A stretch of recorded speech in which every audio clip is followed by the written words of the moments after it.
Welcome to Before Brunch TV, a show where women are pouring into each other and in their glasses. I'm your host, Stephanie, and today our couch looks totally different. We don't have women. We've got some guys here, so welcome to the show. Hey, appreciate it. All right, so we have y'all here, and we have another gentleman who is virtual, and we're talking all about women today. I had you guys on here because women, we want to know, like, what y'all men are thinking, like, what y'all are really thinking. So this is a place to keep it real, keep it honest, but don't piss anybody off. Like, make sense? All right, you're just like, I'm gone. All right, so the first question I want to pose to all four of you is, what do men want from women? I'll go first. Appreciate it. Appreciate it. Break the ice. I think most importantly, respect, first of all, and then love and appreciation. I think every man would say that they want to be appreciated. I remember one of the first things I ever heard when dealing with a relationship years ago, when I was at Hampton, from Dr. Adolph Brown. Men have the inherent need to be needed. And a lot of times when you deal with a strong woman, they feel like, well, I'm not needed, which sometimes causes them to look in other directions, and it draws their attention away from things. But I do totally agree with what Joan said about respect. That's first and foremost. Okay. Showtime, would you like to go? Yeah, I'll hop in a little bit. I think also just in addition to respect, I think a lot of times we want to be understood, right? Because I think being a man, it's very complex, and especially being a black man in the country that we live in right now, it's very hard to understand what it is to walk in our shoes. So a lot of times when we go out in the world and we have the world on our shoulders, and we're facing, well, before COVID, when we were actually going out in the world and we were facing so many things, and then having to come home, we wanted to just be understood. And our home was the place where we wanted to most people to understand us, whether it be our women, whether it be our kids, and just understand that we're giving all that we can give, and we're fighting for everything that we know how to fight for. And we just want you to kind of understand that. So in addition to what everybody else said, I definitely want to, as a man, I want to be understood. Keon over here in thought position. You got a lot of tidbits, bro. I'm just saying. They teed you up. Because I'm thinking, the first thing I'm thinking is, well, I probably want something different from every woman. You know what I mean? I don't necessarily want the same thing from my lady that I want from my mom. You know what I'm saying? Honestly. Yeah. I suppose I want to be recognized and appreciated for who I am as an individual. I don't want to be bunched in with every other dude that you've ever dealt with. So I guess I'm pretty much saying what everybody else said. I want to be understood, respected, and appreciated for who I am as a person, and that's what I want from everyone. Well, and you kind of set me up for my next question, which is, do you think you can get everything that you need from one woman? No. Why not? Well, explain. Not why not. That was a quick answer. Why not? Explain. No. And I know we're going to have different perspectives because two of y'all are married. So explain. I just think it's impossible for one person to be everything for you. I mean, we're all multifaceted, so to expect one person to be able to feed every aspect of myself that I might not even understand yet myself is just too much of a demand to put on any individual man or woman. Wow. Yeah.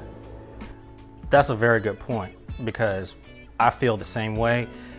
Never put unrealistic expectations on any person or any situation. However, I also feel as though that as you mature with somebody and as we mature ourselves, our wants, needs, and desires change. And the things that we want from somebody may change. Whereas, like, you know what? I have fun just kicking it with you right now. But now it's like, as Showtime said, I need somebody who's gonna really understand me. Yeah. I need somebody who's gonna respect me. It's not that same attitude I may have had 5, 10, 15 years ago, like, well, new day, next hunt. There's always another one coming just like a bus. No offense, but you feel me? Like, there's always gonna be another one. And Lord knows if you live in like Atlanta or something or LA, like, you got it made. But the point of the matter is, like, what we want as people and as we evolve, that changes. So therefore, what sustained me years ago or even months ago, as I evolve and I learn more about myself, because we're constantly learning more about ourselves, that may change. So you know what? Years ago, if I were married, you know what? That used to irk me how she did certain things. Right. But you know what? Now I can sit back and be like, wow, look how she puts it all together. And that's just amazing. And it makes you start to look back and be like, wow, was I immature or was it my way of thinking, you know? That's just my opinion. Daryl. Come on. I had a lot of time to think during quarantine. Like I had nothing else going on. I would say no, that that one person may not encompass everything that you want. But for me, it's about, there's certain things that are just non-negotiables. There's certain things that I want my wife to have, and there's certain things that she may not have that I can tolerate her not having. Because it's kind of like sometimes we want to turn the extrovert switch on, and then you want to turn it off. And what I've kind of come to learn is, you know, either the switch gonna be on or the switch gonna be off. You know, They flip and switch. there you go. So, you know, for me, it's about what are the essentials, and then what are the negotiables. Yeah. And I think that as you not necessarily get older, but as your life starts to change, I think your ability to compromise starts to change, and you start to understand the importance of compromise, right? Like, so no one person is going to have every single thing that you're looking for. Like I hear a lot of women talk about their deal breakers, right? So some women will have like a list of 85 deal breakers. Like, he got to make over $100,000 a year. He can't have any kids. He can't have yada, yada, yada. He can't do this. But as you start to kind of experience life a little bit more, you start to bend a little bit on certain things, and you start to be able to try to compromise on some of those things. Say, okay, well, he may not have to make $100,000 a year. He might be able to make $30,000 a year. And Woo, that's a stretch. and I might can work with that. But just as a man, you know, you start to look at things different, and the lens that you look out of starts to look different when you understand that there's no such thing as a perfect relationship, right? There's no such thing as a perfect marriage, a perfect relationship. And it's all about what are you willing to compromise on to say, okay, well, maybe she's not the best cook, but I know that she is a great mom to the kids, or a stepmom, or, you know, the way that she supports me and the things that I do. She's great at that. So maybe I can compensate for her inability to get busy in the kitchen, you know, things like that. So you have to look at the whole picture and the totality of the person, I think, before you actually just throw the person away. Absolutely. And I think with that $30,000 thing, I don't mean any shade, like you have to be making $30,000. I think, what's your growth potential? Like, okay, you're employed, so that's first, but like, are you employed and actively trying to grow? I think sometimes when we women, we have these lists, like, he got to be making a certain point. It's because like we want to make sure that like we feel like we have some sort of security, not to spend your money, but like, hey, what are you bringing to the table too? You know, because you can make $30,000 stretch like you're making $100,000. This is true. This is true. You know, I saw you guys raise your hand. You want to add to what he said? Yeah. See, I kind of got to push back on that, because I notice a lot of times when I hear from women, they say as they've gotten older, their list begins to dwindle. They start scratching stuff off, and you know, goes from 100,000 to 30,000, and maybe he can have a kid or two, that kind of thing. But with me, I found myself moving in the opposite direction. Like, it's like any new experience that I had with a woman, I kind of added that to what I wanted, to what I know I need from my relationship going forward. Wow. So with every new woman I every new woman I date or deal with, whatever attributes that she has that I found to be, I don't know, just gratifying and enjoyable, that now gets added to my list. So now my list is longer than it was when I was 25. Wow. You dig what I'm saying? Yeah. Mm-hmm. So it's almost like men's lists get. But it's almost like, okay, which kind of goes into my next question of, how has your perception of women changed as you've gotten older? Because you said your list has gotten longer, whereas women, our list, not me, I'm married, but if list gets shorter, like, well, you know, maybe he doesn't have to be 6'8". I could do 5, you know, 9, 8, you know what I mean? Like, I don't know, like, so like, how has your perception of women changed now that you're a little more seasoned? That's interesting because to sum it all up, I just say life. Life has a way of beating people up, changing people's perspectives, and even when it comes to things, because I'm a huge analogy fan, I almost equate like what Keon said to like food and restaurants. You can go to a place and be like, you know what? I really don't care for this kind of food, but then you have something there and be like, that's amazing. And going forward, this is what I want. You may delve on some things and be like, I'm good, but once you, but that goes back to knowing your self-worth as well on both parties, to what you deserve and what you do not deserve. And we can get so comfortable with certain things because as COVID has shown us, there were some people making 100 grand. And now they're not making. Yeah. And as we've seen during COVID, how relationships have actually deteriorated because you had to get more, for lack of a better term, intimate with somebody. Mm-hmm. But when I say intimate, that's more being humble and being revealing about yourself, not necessarily from a physical means. And it's interesting because my perception of women, the older I've gotten, has changed so much from being like, this is somebody I can kick it with, to more so, well, how is this person going to be as a mother? And how are their nurturing skills? And how is their communication? Because if you don't have good communication, It's over. Absolutely. basically. Yeah. Yeah, I mean, I agree. I think who I am at 48 versus who I was at 28 is totally different. You know, In the streets, Jones? right. At 28, it was in the streets. It was where can we go? You know. Who can I do? Exactly, all that. And you know, now at 48, I just want to sit in my backyard, listen to some good music, cook on my grill.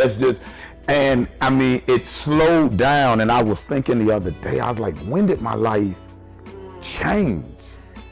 You know, I mean, and you were talking about COVID.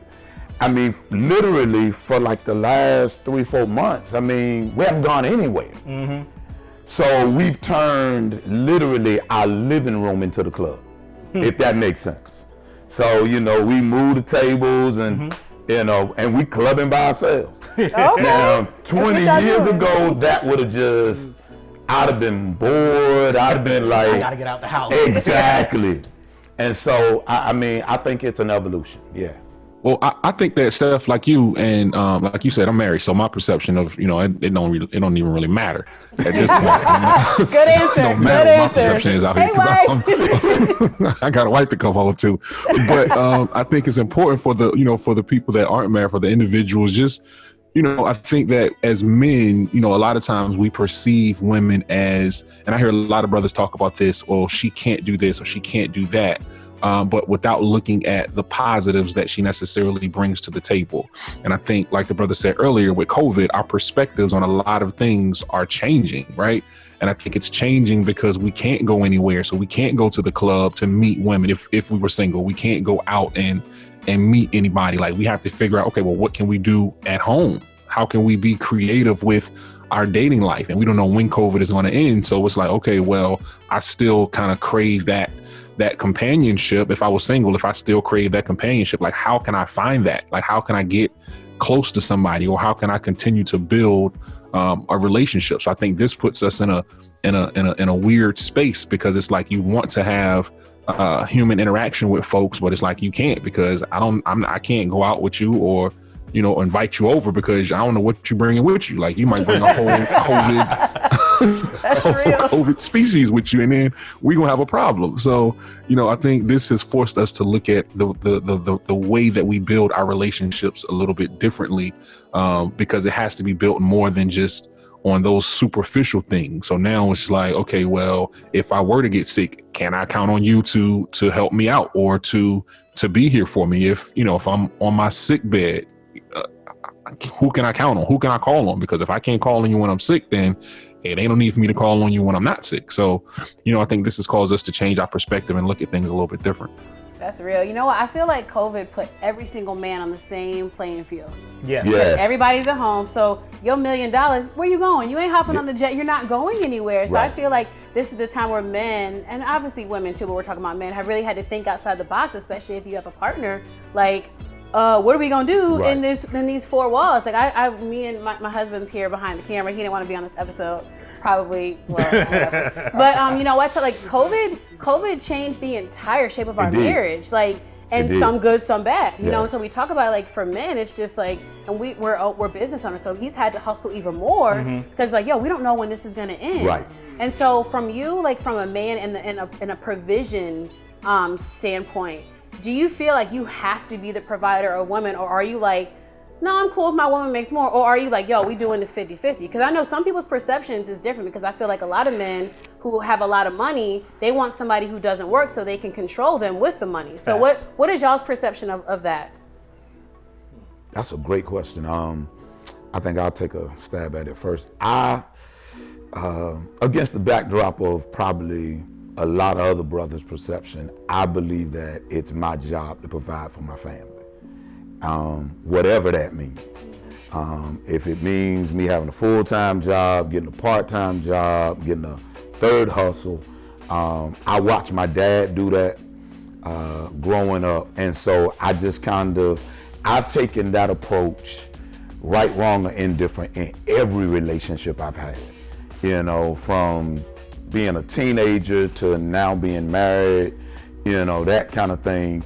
I've always thought that if me and my girl was going out, it was my responsibility to open the doors, my responsibility to pay the bill. And I mean, am I open to her paying the bill at times? Absolutely. I mean, that keeps a little Baby, bit. you got this. Yeah, but I think that should be her choice.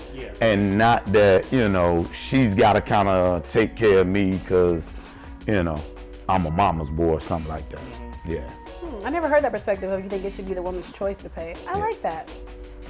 I like that. Don't take that. Don't take that. I'm sure the ladies watching are like that too. It's her choice. It's my choice to pay. Are we talking about Ruth's Chris and Chipotle? Like, what are you talking about? Like, That's it's her facts choice. too. Like, come on now. For me, and in my marriage, and just me as a man, like I'm also naturally a provider. Like I want to provide for my family. I think that's the man's job, right? Is to provide. But I'm also not opposed if my wife says, okay, well, you know, I'm bringing home 200,000 this year, so I'm not gonna be like, oh, nah, tell them people you're not gonna take their money. No, bring it on in and let's do what we have to do. But I think that naturally, men, we want to provide, but I think also it has to be whatever works for your situation. I think we get into these thoughts that, oh, well, you know, the woman can't make X amount of dollars because that makes me less than a man. No, that means that you all are working together as a team to build up whatever it is that you all are trying to build, whether it be a legacy for your family in the future, whether it be just to try to pay the bills every month, whatever the case may be. If y'all are working together, I think it doesn't matter to me who brings home the most money necessarily. I don't look at that.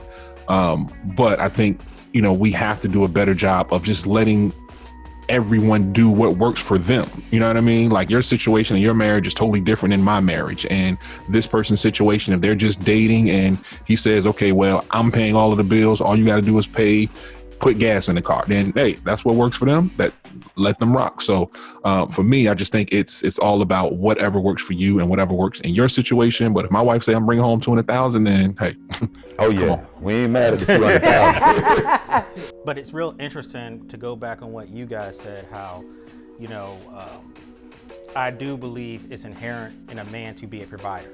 Now that goes back to how somebody was raised and their fundamentals.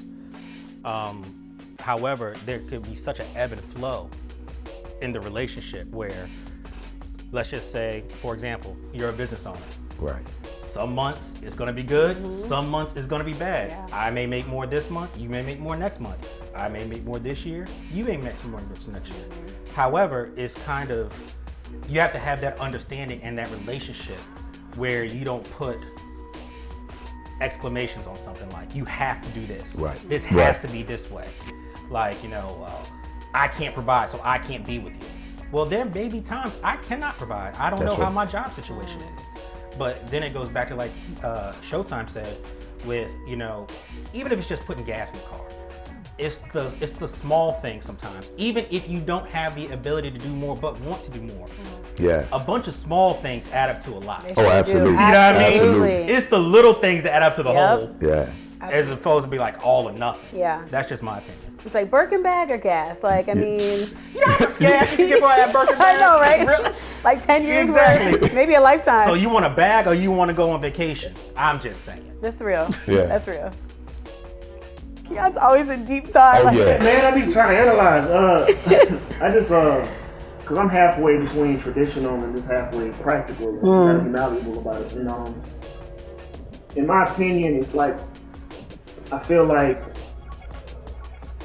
that duty-bound nature that all the other brothers feel about being able to provide, but I don't want it to become a problem where it gets pushed into an ego space to where I'm doing that from a place where it's actually harmful. You know what I mean? Like, it's not coming from a place that's pure. Yeah. It's coming from a controlling place, and I'm tying up my value in it to where if it does get to a point where I can't provide in such a way, Who am I? then I'm folding and I'm crumbling as a person, and then who am I for you beyond that? Yeah. So I don't want to wrap myself too tightly.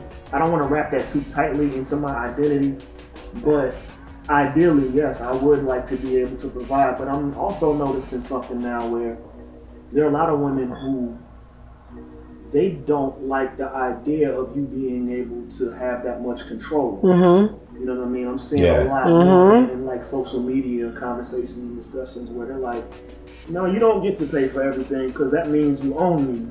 And we're not having that. I need to be able to interject what I want to this conversation. And they're like, I don't want to be a stay-at-home wife because I don't want you giving me no allowance. That kind of thing. So I'm kind of one of those people.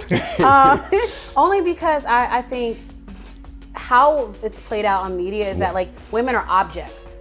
Right. And it's like, you know, we're seen as like, oh, you take care of a woman, you have sex with a woman. Like, it's not like we're doing this, me and my woman are building something together, we're having sex together, we're growing a family together. It's always like what a man is doing for a woman. Yeah. So I agree with that, like, you know, don't have that much control. But I think if you have the right partner, it's that balance and give and take. Like, you knew me and I was, look, I'm independent. Like, I'm not just gonna become so like a damsel in distress once we get together, no matter how much money you make, because in the event, God forbid that something happened, I still need to be able to stand on my own 2 feet. And I think a lot of women are doing that now, especially Black women, because everything's just a little weird Crazy. now, you know? So you just need to be able to stand on your own 2 feet. And so that kind of goes into misconceptions and perceptions of women. So what is some of like the misconceptions or perceptions of women that y'all thought y'all had, and then maybe you've had certain experience, you're like, oh dang, women aren't really like that, or they don't really do that? I thought that women were way more traditional. Oh, we're a lot more progressive than you think? Entirely. But women do some of the same stuff that dudes do, And better. but way better. Here you are thinking you're doing whatever, and it's just like, wow, didn't see that one coming. You know what I mean? Wait, give me an example. Personally? Personally. You know, Personally? roundabout. Like, Personally. Let's cul-de-sac it. Like, just well, for example, you can think that you're out here, and this goes back to your discernment and choosing the right person. You can think you're doing A, B, and C. And like Keon said, it has to be a purity and a genuine nature to it. And you may think you're doing the right thing, but that person is just taking advantage of it because they are trying to fulfill something within themselves that they don't have or they don't want. And it's interesting how we can get so caught up in the ego of look what I can do. yes. Oh, you need this? I got it. Oh, you need that? Pff, it's nothing. You know what I mean? Yeah. But after a while, it is something. Everything is something. Even if you only have $1, it is something in your pocket. That's just my opinion. Interesting. I didn't know for a long time that women were the sexual savages that they are. Like, Well, on the next episode of listen, because I mean, like, you go through your whole young life and women are trying to act like they, I guess because society kind of put this on your shoulders, y'all act like y'all don't want to smash, and y'all kind of act like, oh no, you know, y'all a little bashful. But They I'm really want to learning more smash. recently, yeah, they off the chain with it. Yeah. And when you get it, you're like, yo, Y'all she got more the experienced than me. politics, right? Yeah, so that's all I gotta say about that. Wait, but do you like that? At times. Or do you wish like they weren't as aggressive? Nah, I don't wish they weren't as aggressive. I'm just trying to get accustomed to this new information that I've learned. That you've learned of you've experienced. Nah, it's different. Learning is not experience. It's actually like you did it. And you had the I experience. didn't learn it being experienced. Oh, okay.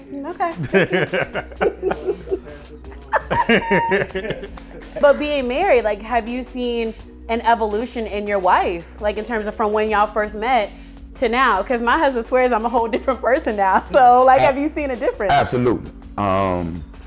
But I think that comes with growth. And if both of you aren't growing, then the relationship is stagnant. And I think the reason why sometimes relationships don't necessarily work out, or marriages, is because we don't give the other person that room and that space to be able to grow. Yeah, and I think I love the answer. And I think in addition to growth, I think one thing that's important, especially at least in my marriage, I would hope for everyone else, is grace. Right. So not only are you watching this person grow, but as they grow, you have to give them grace, because there are going to be some stumbles along the way, because this person is changing. Like my wife and I met, I was 19 and she was, I lied about my age. So she was 21, I think. I was 18. She was 21, I believe. But I told her I was 3 years older than I was, but that's a whole nother show. But we've literally known each other for more than half of our lives. Right. I'm 40 now. So that person that I met when I was 19 is not the same person that exists in 2020. Kids have come into the picture, and life experiences have changed that person. Like, she's still who she was at her core, right? Like her core values and things like that don't change, but now she's a mother. So her focus has changed to, okay, well, I might not be able to get these shoes or this particular thing because my son needs this, right? So her focus has changed to more of being a mother and being a caregiver and a provider and things like that. Oh my gosh, guys, this was such a good conversation, a necessary conversation.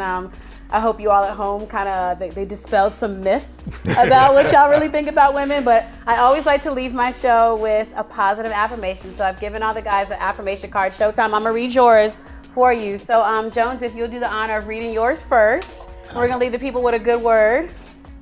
I release all negative thoughts and embrace positive actions. Daryl.